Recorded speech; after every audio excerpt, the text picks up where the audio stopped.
Hello बच्चों, मैं Sarita government physics lecturer at Sikar. आज जो हमारा टॉपिक है 11th क्लास के लिए, हमारी ये क्लास किसके लिए आ रही है? अपनी 11th क्लास। ठीक है, 11th क्लास में जो चैप्टर सेकंड चल रहा था उसमें मैंने ये कहा था कि जो लंबाइयाँ हैं, लेंथ है, उनके मेजरमेंट्स के बारे में अपन क्या करेंगे, बात करेंगे।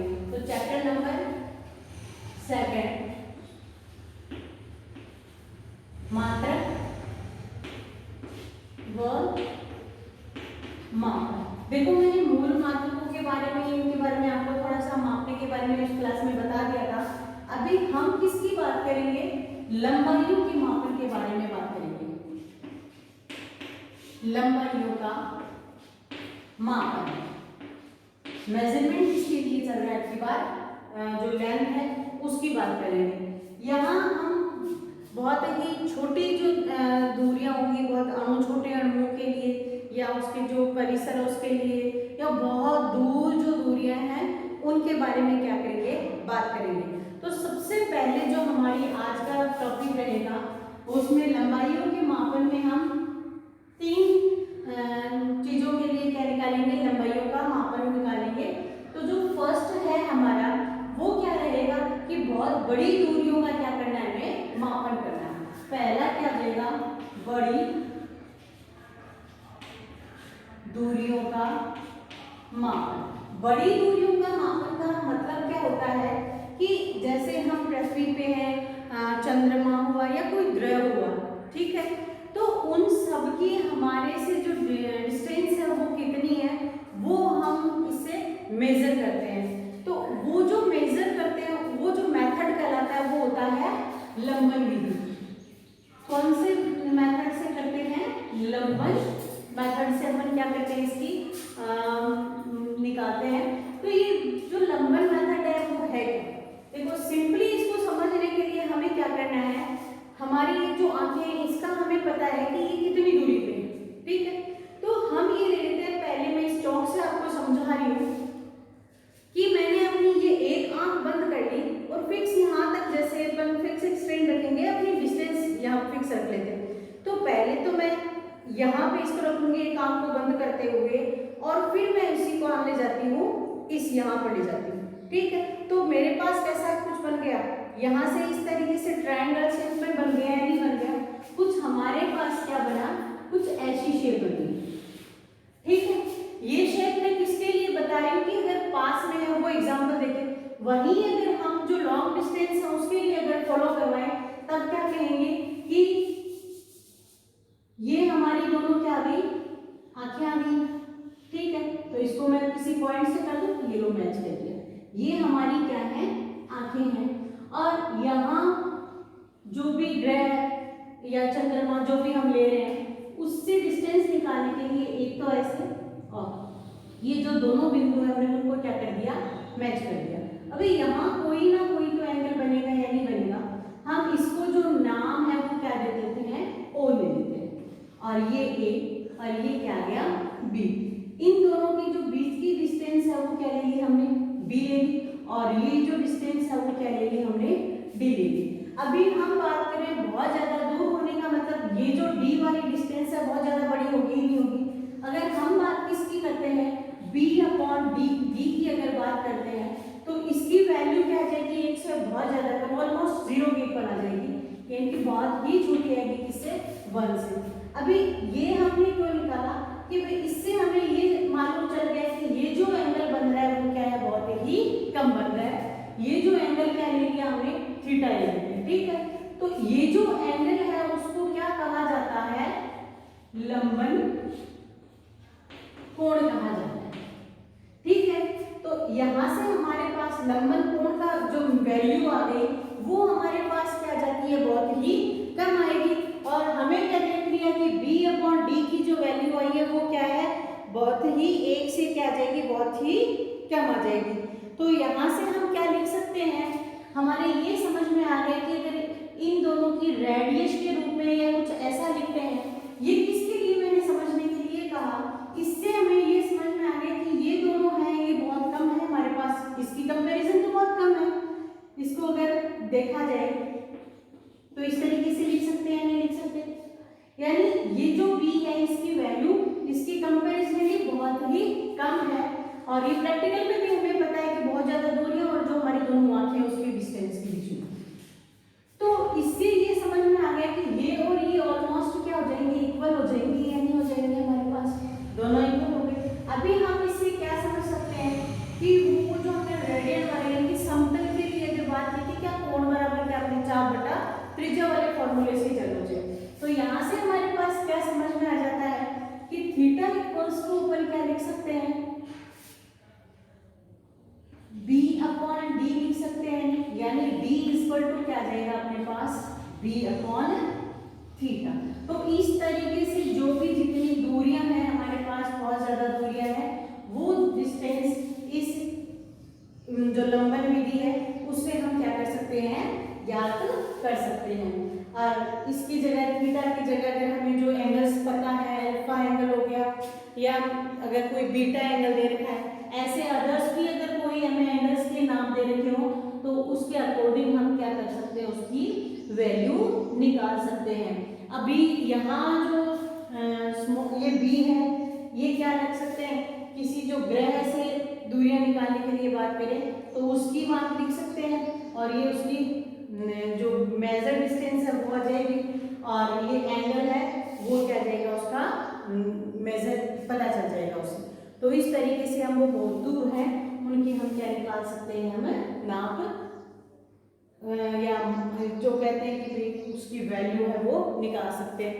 अभी इसको हम ऐसे भी समझ सकते हैं कि भाई यहाँ से लेके सन की डिस्टेंस हम बताते हैं कि अर्थ एंड सन की डिस्टेंस है, हमें पता है कितनी है, लेकिन उसका ऐसे तो था नहीं कि हम कोई मीटर स्केल लेके वहाँ तक पहुँचे हैं, कुछ इसी मेथड से हमने क्या किया, वहाँ की डिस्टेंस निकाली है।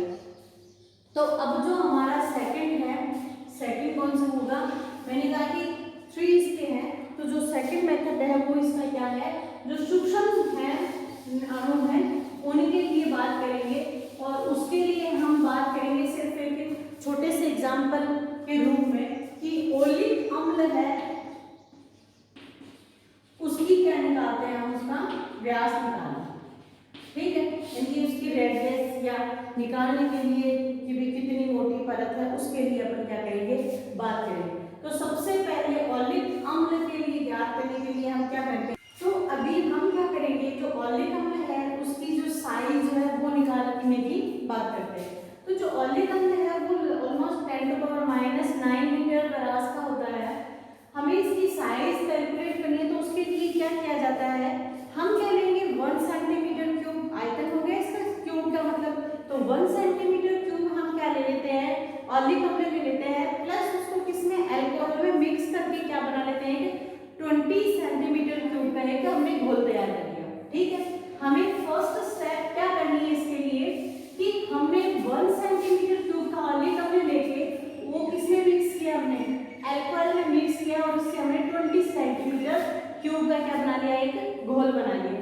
अभी क्या करते हैं, ये जो 20 सेंटीमीटर का क्यूब का वो जो घोल है इतने आयतन का, उसमें से हम 1 सेंटीमीटर क्यूब आयतन का क्या ले लेते हैं, इसमें से 100 निकाल लिया, और उसको फिर हम किसमें मिक्स कर देते हैं, अल्कोहल में, और इन दोनों से मिला के फिर से हम 20 सेंटीमीटर क्यूब का क्या बना लेते हैं, एक घोल तैयार कर लेते हैं।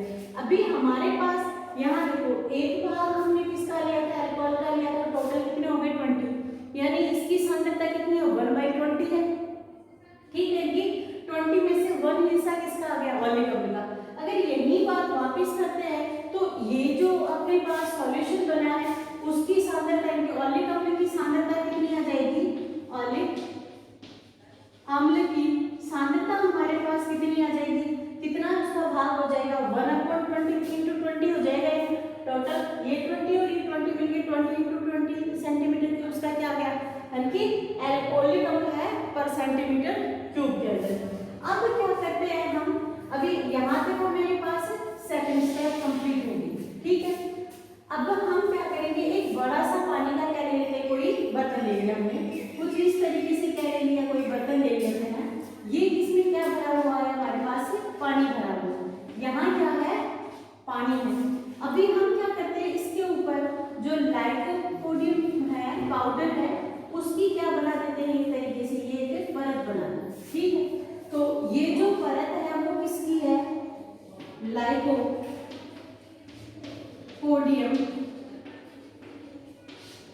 पाउडर। ठीक है, अभी इस पाउडर के ऊपर क्या करते हैं हम, एक एक बूंद करके क्या डाल देते हैं, जो ऑलिक अम्ल है वो जो हमने लास्ट का सॉल्यूशन बनाया उसका क्या एक एक बूंद क्या डाल देते हैं, बूंदे डालते हैं। जैसे हमने क्या डाल दी यहाँ पे एक एक एक एक एक एक ऐसे करके क्या डाल दी हमने, बूंदे डाल दी। अभी हम क्या लेते हैं कि जो एक बूंद का आयतन कितना है, इसमें हम ले लेते हैं कि एक बूंद का आयतन कितना हो जाएगा, मैं यहाँ ऊपर से मिटा देती हूँ।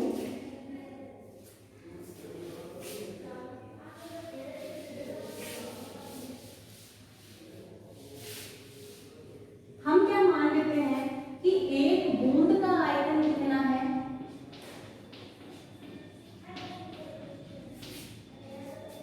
20 सेंटीमीटर क्यूब है। हमने ये मान लिया कि इसके ऊपर जो बूंदे डाली हैं वो कितनी है, n है। तो n बूंदों का आयतन कितना हो जाएगा हमारे पास, गोल में n बूंदे हैं तो n बूंदों का आयतन कितना हो जाएगा, n इंटू v होगा या नहीं होगा, सेंटीमीटर क्यूब। ये मैं यहाँ से भी लिख सकती हूँ। ठीक है, अभी हमारे को क्या निकालना है, तो इसमें जो टोटल है इसमें ओलिक अम्ल के n बूंदों का आयतन तो हमारे पास n भी आ गया है, लेकिन इसकी सांद्रता की वैल्यू कितनी थी हमारे पास, 1/20 इंटू 20। तो n बूंदों कौन सी की, ओलिक अम्ल, मैंने इसीलिए नहीं लिखा है। तो n ओलिक अम्ल की बूंदों का आयतन को याद रखना कि घोल में जो ओलिक अम्ल का आयतन कितना आ जाएगा, फिर NV/20 इंटू 20 हो जाएगा या नहीं हो जाएगा। तो यहाँ पर हमने किसकी वैल्यू निकाली, जितनी भी यहाँ पे जो हमने जो डोट्स निकाले थे उनका क्या निकाल दिया है। अभी ये जो बूंदे हैं गोल रूप में गिरती है, जैसे हम डालेंगे लगभग एक बूंद के रूप में गिरेंगी, तो ये धीरे धीरे क्या होता है, ये पूरी परत के ऊपर क्या इस तरीके से क्या हो जाती है, फैल जाती है। ठीक है, ये क्या हो गई, फैल गई। और यहाँ पर इसने क्या कर लिया, ये मान लेते हैं टी मोटाई की इसने क्या बना ली, कोई परत बना ली।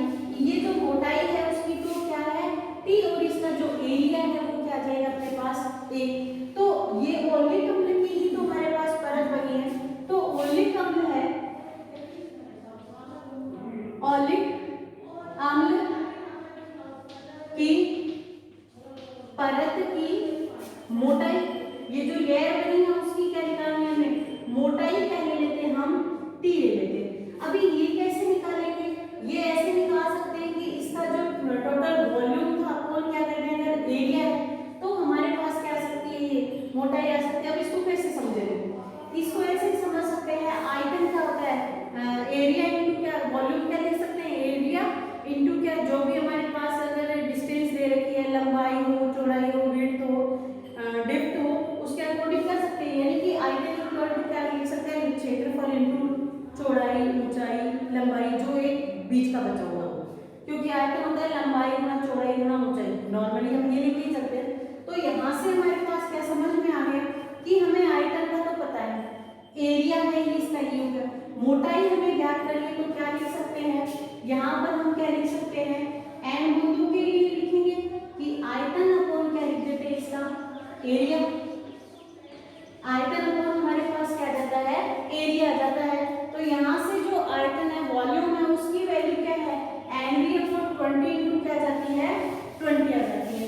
तो T इक्वल टू क्या आ जाएगा हमारे पास, NV, और एरिया मैंने यहाँ जो डायग्राम बना था उसमें लिखा था, आपने क्या लिख दिया था, एरिया ए से डिनोट कर रहे हैं। तो NV क्या जाएगा, 20 इंटू 20, और ये मल्टीप्लाई किससे हो जाता है, K से हो जाता है। तो इस तरीके से T और ये किसमें आ जाएगी हमारे पास, सेंटीमीटर में। तो इस तरीके से जो ओलिक अम्ल है उसकी हम क्या है, जो मोटाई है उसकी हम क्या कर सकते हैं, इससे कैलकुलेशन कर सकते हैं। अभी जो थर्ड हमारे पास बचा है, मैंने कहा था लंबाइयों के लिए अपन बात करेंगे, हमने बड़ी दूरियों के लिए कर दी, सूक्ष्म दूरियों के लिए ओलिक अम्ल का जो एग्जाम्पल लिया है वो हमने बहुत जो सूक्ष्म है 10⁻⁹ मीटर का है। ये इसकी क्या है, व्यास जो बूंद लेते हैं उसके लिए इसकी व्यास क्या जाएगी,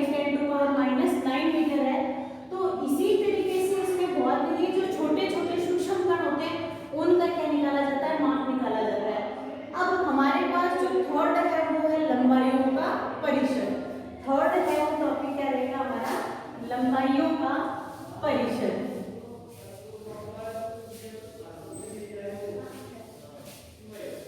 तो जो लंबाइयों का परिसर है उसको हम इस तरीके से समझ सकते हैं, जैसे प्रोटॉन्स होते हैं, प्रोटॉन्स का जो आमाप होता है वो कितना होता है, 10⁻15 मीटर होता है। वैसे ही देखा जाए तो जो अर्थ है उसकी रेडियस कितनी होती है, 10⁻7 मीटर होती है। और हम बात किसकी करें, अगर जो नाभिक है उसकी बात करते हैं तो वो होता है 10⁻14 मीटर में। तो ये क्या है, इसमें जो कुछ लंबाइयाँ हैं उनका क्या परिसर कहें या क्या कहते हैं, इसको आमाप कहते हैं, उसकी बात करते हैं। अगर हम और चंद्रमा और पृथ्वी की अगर डिस्टेंस की बात करें तो वो ऑलमोस्ट 10⁸ मीटर क्या लेते हैं हम, वो डिस्टेंस लेते हैं। और उसी तरीके से अगर सूर्य, जो हमने पिछले टॉपिक में बात की थी, हमने अर्थ और जो सन है उसके बीच की डिस्टेंस की बात करें तो ऑलमोस्ट 10⁻11 मीटर आती है। तो ये इस तरीके से जो सारी डिस्टेंसेस किस में ले रहे हैं, हम मीटर में ले रहे हैं, इनकी क्या आ जाएगी, आमाप कह दो या इसका क्या कह दो, हम परिसर की बात कर सकते हैं। अभी कुछ छोटे सिंबल्स हैं वो हम आगे तक काम में लेंगे, वो जो आपको हमेशा लाइफ टाइम के लिए क्या रखना पड़ेगा, ध्यान में रखना है इनको, कि ये आपको ध्यान में रखना चाहिए कि कहीं अगर आता है कि 1 एक फर्मी बता दो, या ये कहते हैं आपको कि 1F, ये जो F है वो सिंबल किसका है, फर्मी का है। ये भी किसको बताता है, डिस्टेंस की बात करेगा। तो 1 फर्मी इक्वल्स टू होता है 10⁻15 मीटर होता है। वहीं अगर एंगस्ट्रॉम की बात करता है तो 10⁻10 मीटर होता है, उसको 1 डिग्री की तरह लिखा जाता है। ये आपके बहुत काम आने वाली चीजें हैं। ये हम जो बहुत ही सूक्ष्मतम जो कण होते हैं उनके लिए अपन बात करते हैं कि उनकी हम इतनी मीटर 0.0000 करके मीटर लिख दो, या कहते हैं 0.6 एंगस्ट्रॉम। 0.6 एंगस्ट्रॉम का मतलब क्या हो जाएगा, उसकी वैल्यू क्या है, 0.6 × 10⁻10 मीटर वैल्यू, ठीक है। और एक खगोलीय मात्रक या 1 AU इक्वल्स टू क्या होता है, मीटर में 1.496 × 10⁻11 मीटर होता है। और एक प्रकाश वर्ष है उसकी जो, या 1 लाइट ईयर, इसकी वैल्यू होती है मीटर में 9.46 × 10⁻15 मीटर। और 1 पारसेक इक्वल टू होता है 3.08 × 10⁻16 मीटर। तो इस तरीके से जो आज का हमारा जो टॉपिक था वो सिर्फ जो लेंथ है उसकी जो वैल्यूज के बारे में था, कि उसको हम पास या दूर के या छोटे हैं उनकी जो वैल्यूज हम कैसे निकाल सकते हैं, उसके मेथड थे। अभी नेक्स्ट टॉपिक के साथ अपन अगली क्लास में अपन फिर मिलते हैं। आई होप आप लोग प्रॉपर्ली इन क्लासेस को ले रहे हैं। किसी भी चीज को समझने के लिए आपको उसको रेगुलर रहना बहुत जरूरी है, तो रेगुलर रहिए। Okay, thank you.